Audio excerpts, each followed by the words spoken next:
आप सभी का ज्ञान नाले में स्वागत है। आज हम लोग एटम्स के बारे में पढ़ेंगे।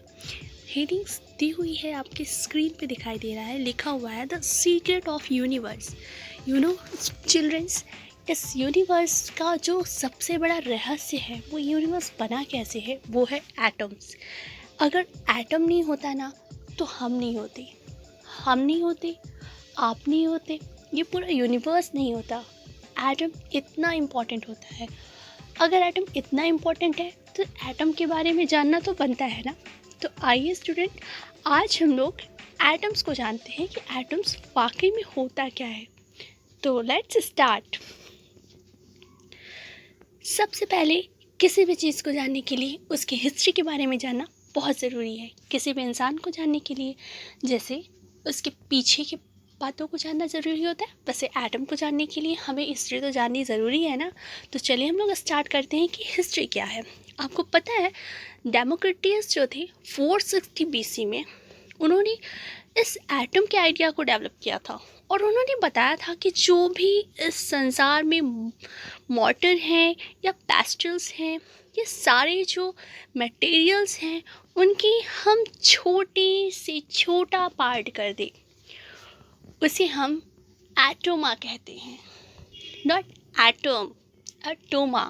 उन्होंने कहा कि इस संसार को या इस यूनिवर्स में जितने भी मैटर हैं, उसके छोटे से छोटे पार्ट को आप जितना छोटा सोच सकते हैं उतना छोटा सोचिए, उसे एटोमा कहते हैं। तो आपको पता चला कि सबसे पहले एटम की हिस्ट्री क्या थी। तो चलिए, अब एटम की हिस्ट्री जान लिया, अब हम लोग उसकी स्ट्रक्चर के बारे में चलते हैं। आखिर इस एटम का स्ट्रक्चर होता कैसा है। जब इतना छोटा होता है तो वो होता कैसा है। तो जो एटम का स्ट्रक्चर होता है वो बहुत ही छोटे पार्टिकल से मिलकर बना है। Atoms are made up of smaller particles called electrons, protons and neutrons. Atoms में इलेक्ट्रॉन्स होते हैं, एटम्स में प्रोटॉन्स होते हैं, एटम्स में न्यूट्रॉन्स होते हैं। तीन बातों को ध्यान रखना है, एटम्स में इलेक्ट्रॉन्स, प्रोटॉन्स और न्यूट्रॉन्स होते हैं और ये बहुत ही छोटे पार्टिकल्स होते हैं।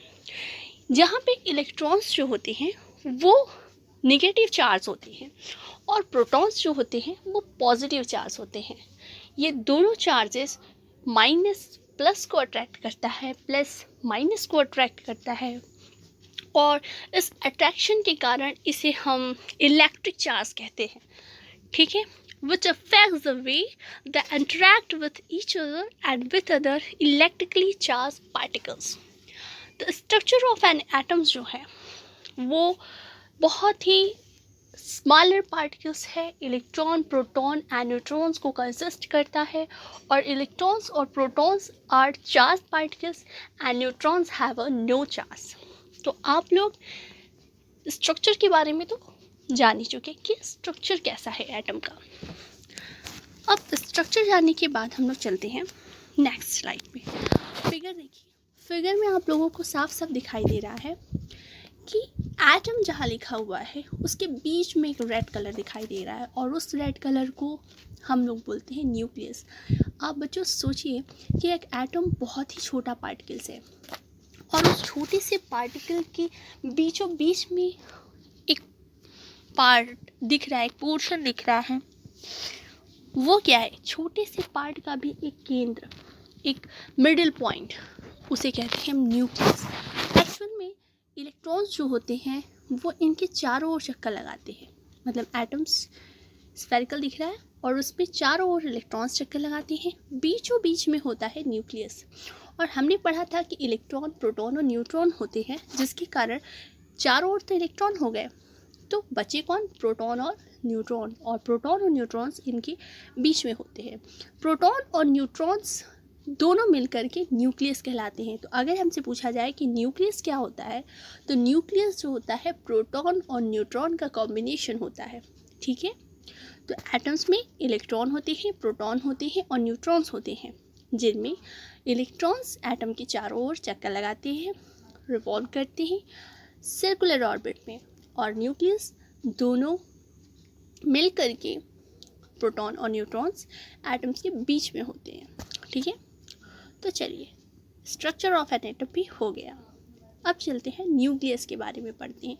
न्यूक्लियस के बारे में तो बता दिया, लेकिन कुछ चीज़ें बच भी गई हैं जो कि बहुत ही इंटरेस्टिंग है। तो न्यूक्लियस क्या होता है? ये जो बीच में होता है ना, जैसे हमारी बॉडी में बीच में या मिडिल पॉइंट पे क्या है, सोचिए, और वो क्या काम करता है, सोच के बताइएगा।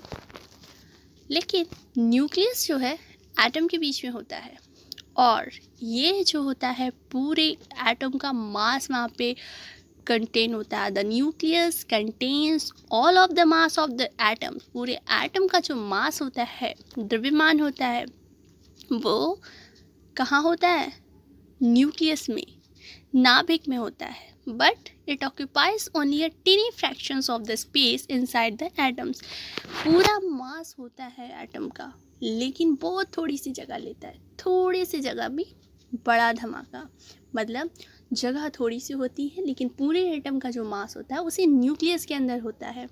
और इसका जो डायमीटर होता है न्यूक्लियस का, वो होता है 1 × 10⁻⁻14 मीटर, और about 1/1 of the entire atoms. आप सोच सकते हो 1/1 बहुत छोटा, 1 लाख छोटा। किसी ऑब्जेक्ट को, किसी एक चीज़ को, एक बिस्किट को 1 लाख टाइम तोड़ दें, उतना छोटा न्यूक्लियस होता है उस एटम के रिस्पेक्ट में।